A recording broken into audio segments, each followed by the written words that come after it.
तो good morning बच्चों, आ गए हैं आज का नया क्लास लेकर के पॉलिनोमियल्स जिसे हम बहुपद कहते हैं। इस क्लास को हम अच्छे से आज समझेंगे और देखेंगे कि इस क्लास में क्या है, क्योंकि पॉलिनोमियल्स में भी बच्चे को बहुत सारा कंफ्यूजन होता है, कौन क्या है नहीं है, कभी कभी बहुत ज्यादा कंफ्यूजन होता है। तो इसको हम अच्छे से बच्चों देखेंगे मिल करके और आगे इसको देखेंगे, सीखेंगे, आगे बढ़ेंगे। तो सबसे पहले मेरा बात है इसके ऊपर, जो बहुपद है क्या, पॉलिनोमियल्स होता क्या है। बहुपद वह है जो गणित के पदों के रूप में रखा जाता है। बहुपद वह है जो गणित को पदों के रूप में सजाया जाता है, इसे ही हम बहुपद कहते हैं, जिसके अंतर्गत प्लस और माइनस, धनात्मक और ऋणात्मक दोनों चिन्ह यूज किया जाता है। तो सबसे पहले देखिए, हमारे बहुपद जो होते हैं, बहुपद पॉलिनोमियल्स, इसके अंतर्गत पद को देखा जाता है। तो पद के अनुसार देख लीजिए, पहला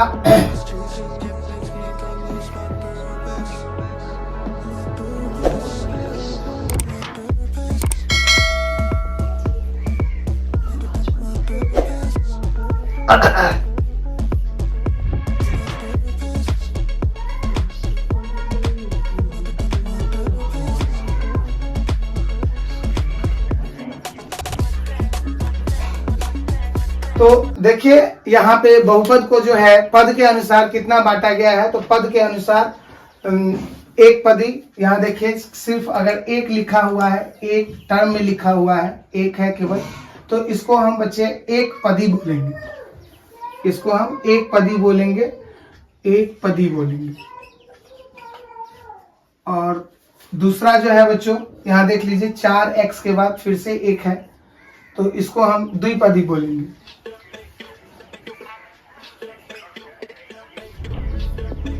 और तीसरा देख लीजिए आपका 3 है, इसमें x स्क्वायर है, x है और ये अंक है, तो ये तीनों अलग अलग है, तो इसको हम त्रिपदी बोलेंगे। इसमें बहुपद के अंतर्गत बच्चों दो चीज के क्वेश्चन आते हैं। इसमें आप देखे हैं 3 है, x है, 2 है, x है। तो ये 3 और x जो होता है, इसको अच्छे x में क्या है ये देख लीजिए। ये जो 3 होता है, इसको हम लोग कहते हैं अचर पद कहते हैं, अचर पद कहते हैं। और ये जो अल्फाबेट का मान होता है, इसको हम चर पद कहते हैं, इसको हम चर पद कहते हैं। अब ये अचर पद क्या है और चर पद क्या है, देखिए ये जो अचर पद होता है ये फिक्स होता है, ये चेंज होने वाला नहीं है। अगर जिसका वैल्यू 3 है, अगर 5 है, 6 है, 7 है, तो ये पद रहेगा, ये फिक्स रहेगा, जो ये निकल जाएगा वही रहेगा। और इसको हम चर पद कहते हैं, यानी कि अल्फाबेट का मान हमेशा हमारा चेंज होता रहेगा, कभी 3 हो जाएगा, कभी 5 हो जाएगा, कभी 7 हो जाएगा, इस तरह से ये मान हमारा चेंज होता रहता है। अब आइए इसको हम लोग चर पद को इंग्लिश में अगर समझ लेते हैं तो इसको हम वेरिएबल बोलते हैं, और इसको जो है अचर पद को हम कांस्टेंट बोलते हैं। तो इस तरह से ये दोनों मिलकर के ही कांस्टेंट और वेरिएबल को मिलाने से ही हमारा बहुपद का निर्माण हो। ये आप अच्छी तरह से बहुपद को समझ गए हैं, जो अचर पद और चर पद के मेल को हम बहुपद कहते हैं। अब यहाँ पे आपने ये भी समझ गया जो एक पदी क्या है, द्विपदी क्या है, त्रिपदी क्या है। तो ये पद के अनुसार से बांटा गया, बहुपद को पद के अनुसार से 3 भागों में बांटा गया है। एक पदी 3 भाग में नहीं, 4 पद भी, बहुत जितना भी आपका पद बनता चला जाएगा उतना नाम इसका हो जाएगा। एक्चुअली हम लोग बच्चों 3 टाइप से ही पढ़ते हैं, एक पदी, द्विपदी और त्रिपदी।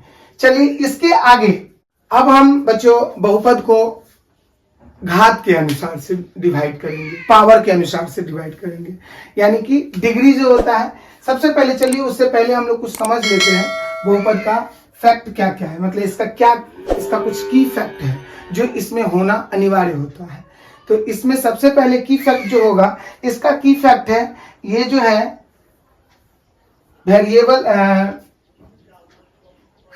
वेरिएबल है, कांस्टेंट है, ये दो तो आप जान गए हैं। और एक इसका की फैक्ट बच्चों है, जो ये कभी भी माइनस में नहीं होगा, कभी भी ऋणात्मक या माइनस में नहीं होगा।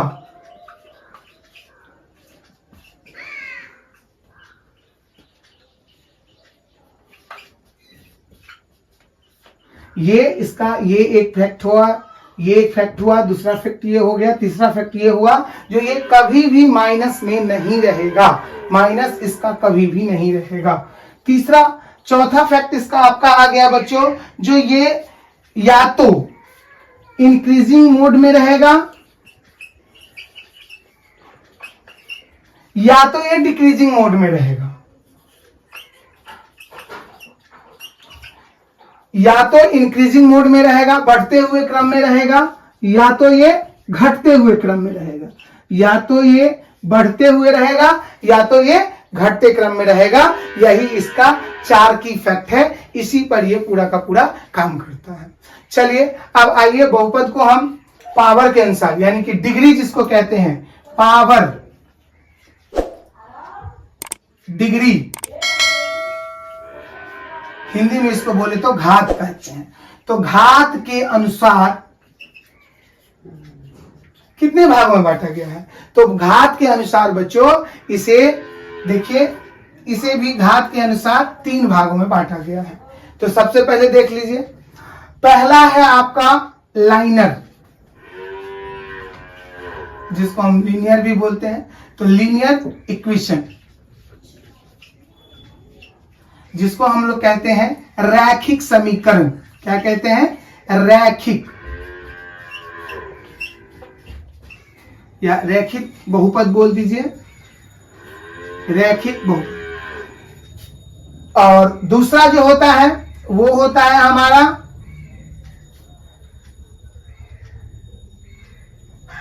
क्वाड्रेटिक।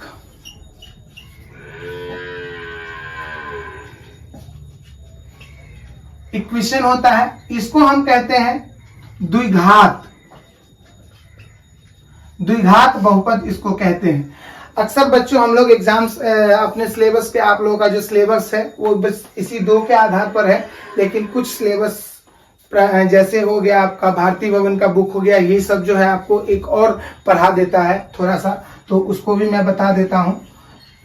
आपका सिलेबस केवल 2 ही है, लीनियर इक्वेशन है और क्वाड्रेटिक है, लेकिन ये कभी कभी क्यूबिक भी पूछ दिया जाता है, तो क्यूबिक भी हम बता देंगे, जिसको हम कहते हैं त्रिघात बहुपद।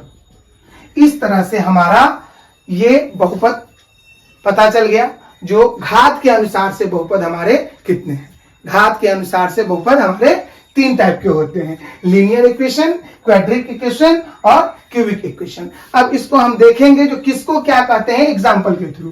तो देखिए बच्चों, लीनियर इक्वेशन रैखिक बहुपद जो है, रैखिक बहुपद जो होता है वो केवल उसका घात 1 होता है, उसका पावर जो होता है, डिग्री जो होता है वो 1 होता है। कैसे होता है ये देखिए, यहाँ पे देखिए 3x लिखा हुआ है। कभी भी आपका जो है मान जो है आपका इसमें देखिए x का वैल्यू, x का पावर कितना है, तो x का पावर हम देख रहे हैं यहाँ पे कुछ नहीं है। अगर 2 रहता तो 2 होता, 3 कुछ नहीं है, तो मीन इसका पावर क्या है? 1 है। तो यहाँ पे ये क्या हो जाएगा? लीनियर इक्वेशन हो जाएगा। क्या हो जाएगा? लीनियर इक्वेशन हो जाएगा। इसका आपका होता है, इसका जो वैल्यू होता है ax प्लस b होता है। अब आ जाइए क्वाड्रेटिक, इस पे बहुत ज्यादा क्वेश्चंस हैं हमें। यहां देखिए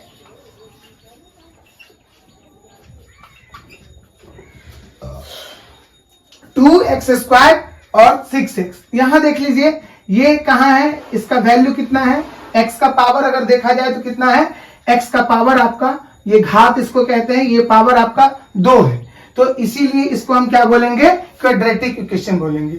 इसका जो इक्वेशन होता है वो इस तरह से होता है, ax² plus bx plus c, ये इसका इक्वेशन है। और तीसरा जो है क्यूबिक है, हम लोग को पढ़ाया तो नहीं जाता है, आपके सिलेबस में नहीं है, लेकिन फिर भी मैं बता रहा हूं, त्रिघात क्यूबिक इसको कहते हैं। जैसे सपोज कीजिए इसका घात कितना हो जाएगा? q हो जाएगा, तो q वाले को हम त्रिघात इक्वेशन बोलेंगे। अब इसका जो है, इसका क्या हो जाएगा? तो इसका आपका हो जाएगा ax³ plus bx² plus cx plus में d, ये इसका इक्वेशन हो गया। क्योंकि ये चीज आपको बहुत ज्यादा आगे इंपॉर्टेंट मिलेगा काम, इसीलिए इसको समझना बहुत जरूरी है। तो इस तरह से बच्चों आप इस टॉपिक से यहां से हमने ये समझ में आया जो बहुपद क्या है, कितने तरह से बोला गया है। बहुपद को एक आपको पद के अनुसार से सजाया गया है, पद के अनुसार बांटा गया है, दूसरा आपको घात के अनुसार बांटा गया है। तो यहां तक हम लोग उम्मीद करते हैं बच्चों जो आप लोग को भी समझ में आ गया होगा अच्छे से। इसके आगे हम लोग चलते हैं कुछ पहले फार्मूलाज को। बच्चों अब यहां तक मैंने समझा, बहुपद को अच्छे तरह से समझ गया है।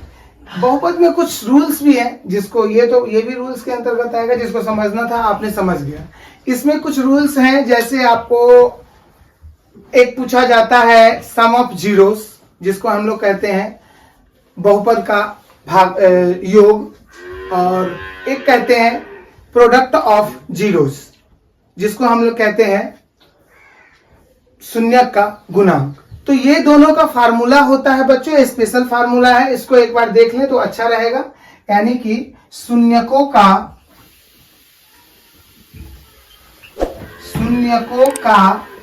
योग, in English sum of zero, ये जो होगा बच्चों, ये फार्मूला जो है शून्यकों का योग, उसको हम कहते हैं, इसको आप इस तरह से भी लिख सकते हो, a प्लस बी बराबर जो होता है इसको हम कहते हैं माइनस बी बट्टा ए। अब कहिएगा जो ये माइनस बी बट्टा क्या है, तो माइनस बी बट्टा ए को आप यहां देखिएगा, इसमें गौर कीजिएगा, इसमें माइनस बी इसको बोला जाता है और ए, यानी कि आप यहां पर ये भी लिख सकते हैं कोएफिशिएंट ऑफ बी, और बट्टा में आप दे दीजिए सी, कोएफिशिएंट ऑफ बी एंड बट्टे में दे दीजिएगा सी, तो कुछ भी आप बोल सकते हो। तो बी माइनस बी बट्टा ए आप याद रख लीजिएगा, इसका फॉर्मूला होता है। इसके बाद होता है शून्यकों का गुणनफल। क्या है? शून्यकों का गुणनफल, इसको कहते हैं product of zero, product of zero. इसको हम लोग इंडिकेट जो कर सकते हैं वो a into b, alpha into beta से कर सकते हैं, और इसका जो फार्मूला होता है वो होता है आपका c बटा a। इस फार्मूला को आपको याद रखना होगा।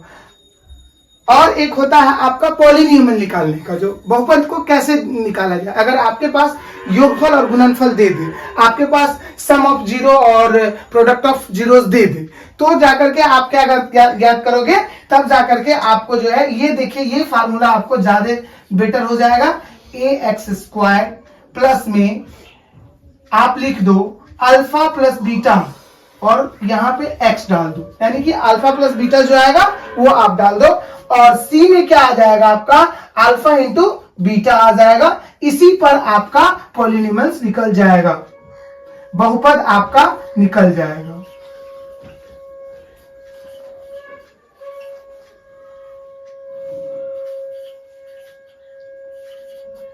बहुपद जो है आपका इसी फार्मूला पे निकल जाएगा। तो बच्चों आइए अब हम लोग देखते हैं, रूल्स को समझ गए हैं, बहुपद को अच्छे तरह से समझ गए हैं। अब बहुपद का पहला लेसन जो हमारा है एनसीईआरटी का, उसका ग्राफ पेपर पे बैठाना है। तो ग्राफ पेपर पर हम कैसे बैठाएंगे, इसको कैसे क्या करेंगे ये देख लीजिए। यहाँ पे पहला क्वेश्चन जो आपका है लिखा हुआ है, किसी बहुपद के px के लिए ypx का ग्राफ, नीचे आकृति है दिया गया है, उसमें प्रत्येक स्थिति में px की शून्यकों की संख्या, अब ध्यान दीजिएगा px की शून्यकों की संख्या बोल रहा है, यानी कि जिसका रूट बोलेगा, जिसका जीरोस ज्ञात करना होगा, जिसका रूट फाइंड करना होगा, जिसका फाइंड बोलेगा रूट, उसको देखना है, और उसी को देख करके वो जितने बिंदु, ग्राफ पेपर देखिए कैसे होता है, ग्राफ पेपर आपका इस तरह का होता है। ग्राफ हमारा ये जो होता है बच्चों, ये साइड जो होता है आपका x अक्ष का माना जाता है, x अक्ष का ये साइड होता है, और ये जो होता है ये y अक्ष का होता है। ये x का जो साइड होता है, देखिए यहाँ से स्टार्ट होता है, यहाँ जीरो होता है, यहाँ से इधर अंक जाएगा प्लस वाला, यानी कि धनात्मक जाएगा, और यहाँ से इधर जो है आपका ऋणात्मक जाएगा। तो इस तरह से हमें देखना है। आपका पहला क्वेश्चन है, तो ये हो गया x वाला और ये हो गया y वाला। तो आपको अगर x का शून्यक बोलेगा तो आप देखिएगा जो x की लाइन को कितना बार काटा हुआ है, जितना x के लाइन को काटेगा उतना ही आपका शून्यक फाइंड होगा, और नहीं काटेगा तो फिर नहीं निकलेगा। ये चीज आप अच्छे से समझ लीजिए, अगर नहीं काटेगा तो नहीं निकलेगा, और अगर जितना बार काटेगा उतना वो उसका शून्यक होगा। तो देखिए मैं थोड़ा सा एक एग्जांपल आपको समझा रहा हूं, आपके बुक में जो दिया हुआ है। देखिए ये फर्स्ट वाला है। एक बात बताइए, क्या एक्स पॉइंट को, एक्स के किसी भी लाइन को इसने टच किया है? नहीं टच किया है। तो यहाँ पे जो इसका शून्यक होगा वो बच्चों होगा एक भी नहीं। क्या हो जाएगा? एक भी नहीं, नॉट एनी मोर। ये इसका आपका हो जाएगा। दूसरा देख लीजिए, दूसरा एक ग्राफ और चेक कर लीजिए, फिर हम आगे बढ़ेंगे। देख लीजिए, इसमें आपका जो दिया गया है, ये आपका दिया गया है, ये आपका जो दिया गया है, ये आपका दिया गया है यू निकला है और यू निकला है। यहां अच्छे से बच्चों देखिए, ये यहाँ पे y को भी काटते गया है, x को भी। तो हमें क्या निकालना है? x का शून्य ज्ञात करना है। तो यहां देखिए x को टच किया एक बार, कितना बार? एक बार टच किया, इसीलिए इसका क्या हो जाएगा? एक शून्यक हो जाएगा, एक शून्यक हो जाएगा। यानी कि इसका जो रूट है बच्चों 1 रूट हो जाएगा। इसका क्या हो जाएगा? 1 रूट हो जाएगा। एक और देख ले ताकि आपका और क्लियर हो जाए। इसके बाद आपका है, देख लीजिए, आपका ये वाला है, ये वाला है, ये और ये जो इसका कटान गया है बच्चों, ये यहां से यहां है। अब देखिए इसमें क्या होता है। यहाँ देखिए ये पॉइंट आपको एक कट मार रहा है और एक पॉइंट फिर यहाँ पे कट मार रहा है। यानी कि इसमें x को कितना बार काट रहा है? तो x को 2 बार काट रहा है। इसीलिए इसका क्या हो जाएगा मेरा? इसका जो हो जाएगा 2 शून्यक हो जाएगा बच्चों। क्या हो जाएगा? 2 शून्यक हो जाएगा।